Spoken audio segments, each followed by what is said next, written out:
स्वागत है दोस्तों स्टडी फॉर यूपीएससी में। हम लोग पीवाईक्यू देख रहे थे मेंस का। आज हम लोग पार्ट 10 देखेंगे। क्वेश्चन देखिए कि 1990 के खाड़ी संकट ने पश्चिम एशिया की भू राजनीति में एक निर्णायक मोड़ उत्पन्न किया।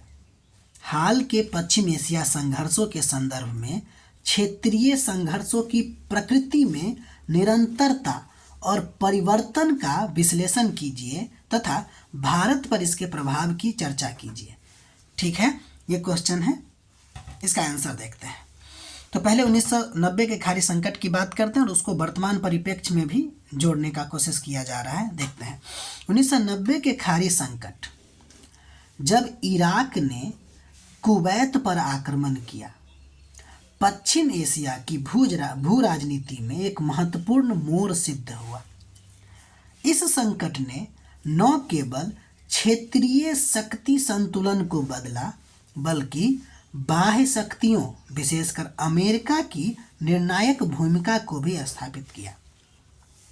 इसके बाद पश्चिम एशिया निरंतर संघर्ष, सैनिक हस्तक्षेप और अस्थिरता का केंद्र बना रहा। वो आज भी आप देख रहे हैं। अब ये जो संघर्ष है उसकी प्रकृति में निरंतरता जो पूछा है उसको लेकर चर्चा करते हैं। पश्चिम एशिया में संघर्षों की मूल प्रवृत्तियां आज भी बनी हुई है, जो इनमें क्षेत्रीय वर्चस्व की प्रतिस्पर्धा के रूप में, तेल और ऊर्जा संसाधन की राजनीति के रूप में, धार्मिक सांप्रदायिक विभाजन और बाह्य शक्तियों का हस्तक्षेप प्रमुख है।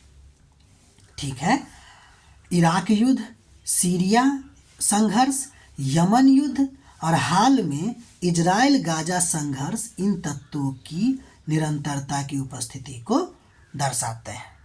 ठीक है, अब हम आगे बढ़ते हैं। उसमें परिवर्तन पूछ रहा था तो परिवर्तन की बात करते हैं। हाल के दशक में संघर्ष की प्रकृति कहिए अधिक जटिल हो गई है।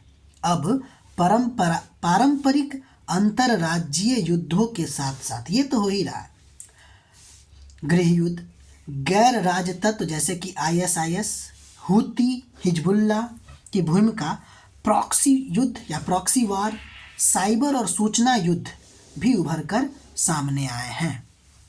साथ ही अमेरिका के एकाधिकारपूर्ण प्रभाव में कमी और रूस, ईरान और चीन की बढ़ती भूमिका ने क्षेत्र को बहुध्रुवीय बना दिया है। ठीक है, अब भारत पर इसके प्रभाव की बात कर लेते हैं कि इन संघर्षों का भारत पर गहरा प्रभाव पड़ा है। ऊर्जा सुरक्षा को लेकर, खाड़ी देशों में बसे भारतीय प्रवासी को लेकर, व्यापार, समुद्री मार्गों की सुरक्षा और कूटनीति संतुलन तक। ठीक है, ये सब प्रभाव पड़ा है। तो इसको लेकर भारत ने अपने राष्ट्रीय हितों के अनुरूप व्यवहारिक और संरेखित विदेश नीति अपनाई है।